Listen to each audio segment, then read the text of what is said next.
السلام علیکم ورحمۃ اللہ وبرکاتہ۔ آج رمضان کریم کی دوسری نشست کے ساتھ ہم آپ کے ساتھ بیٹھے ہیں۔ سوال و جواب کی مختصر سوال و جواب کی نشست ہے، اس میں ہمارے ساتھ بنے رہیں، اس کو آگے پہنچائیے۔ امید ہے آپ کو اس سے یقینی طور پر فائدہ حاصل ہو رہا ہوگا۔ آج کا ہمارا سوال ہے سحری کے حوالے سے۔ سحری کا آخری وقت عوام کی کچھ غلط فہمیاں ہیں کہ وہ سمجھتے ہیں اس کا تعلق، سحری کا تعلق یا تو اذان سے ہے یا تو سحری کا تعلق جو ہے وہ سائرن کی آواز سے ہے کہ اس وقت ختم کی جائے یا اذان ہو تب تک سحری کرتے رہیں، اور اذان ہونے کے بعد جو ہے وہ سحری یا اذان کے درمیان میں سحری یا اذان کی آواز سے سحری کو ختم کیا جائے۔ تو اول تو یاد رکھیں سحری کا تعلق نہ ہی سائرن سے ہے اور نہ ہی سحری کا تعلق اذان کی آواز سے ہے۔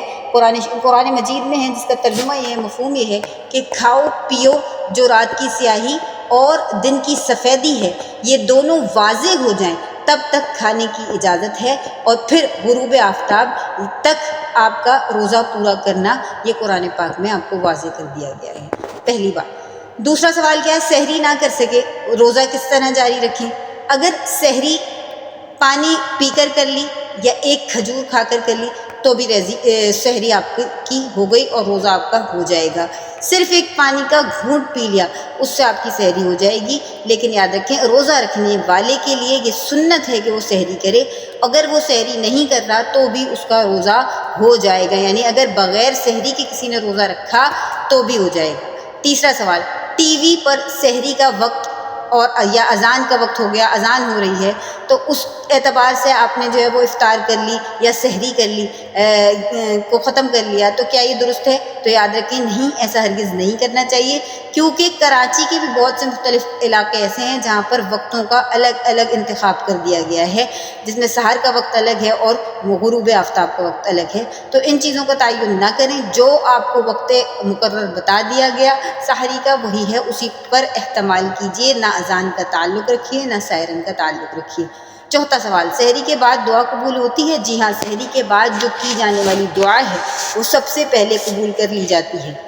سحری کا وقت ختم ہو رہا ہو تو ٹوتھ برش کر سکتے ہیں، تو سحری کا وقت اگر ختم ہو رہا ہے آپ نے ٹوتھ برش اس وقت کر لیا۔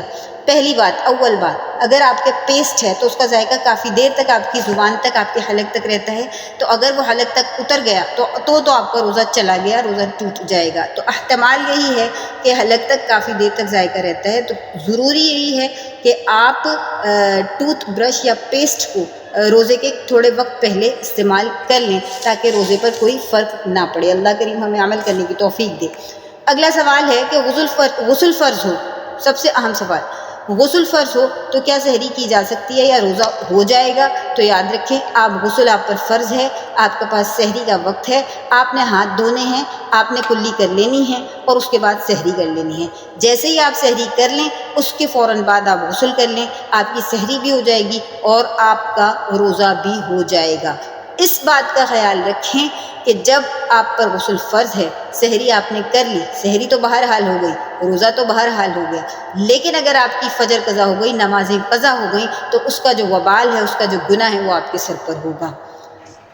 آج کا اگلا سوال یہ بھی بہت اہم ہے، کیا الٹی سے روزہ ٹوٹ جاتا ہے؟ عموماً لوگ الٹی کر دیتے ہیں، منہ بھر ہو یا جیسے بھی ہو، اور اس کے بعد کہتے ہیں ہمارا تو روزہ ختم ہو گیا، اور وہ کھانا پینا شروع کر دیتے ہیں دن میں کسی بھی وقت۔ تو روزے میں خود بخود کتنی ہی الٹی ہو جائے، خود بخود کتنی ہی الٹی ہو جائے، اس سے روزہ ہرگز نہیں ٹوٹے گا۔ اور اگر جان بوجھ کر آپ نے الٹی کی اور اگر وہ منہ بھر بھی ہے تو اس میں بھی صورت ہے، اگر وہ منہ بھر ہے تو اس صورت سے بھی جب روزہ ٹوٹے گا جب اس میں کھانا پایا گیا ہو، اس قے میں جو آپ نے جان بوجھ کر کی، یا کڑوا پانی ہو یا خون ہو جسے صفرا بھی کہتے ہیں، تو روزہ ٹوٹے گا۔ اگر آپ کی منہ بھر کے جان بوجھ کر کرنے والی اور اس میں آپ کے پاس صرف بلغم ہے، یعنی آپ کی الٹی میں صرف بلغم پائی جا رہی ہے، تو آپ کا روزہ نہیں ٹوٹے گا، اس روزے کو جاری رکھنا ہوگا۔ یہی شریعت کا حکم ہے اور یہی آخری حکم ہے۔ اس حوالے سے میں آپ کو بتاؤں کہ یہ الٹی کا کیا حکم ہے، منہ بھر کے کیا ہے، اس کا کیا تعلق ہے، اس کا کیسے جو ہے وہ موازنہ کیا جائے۔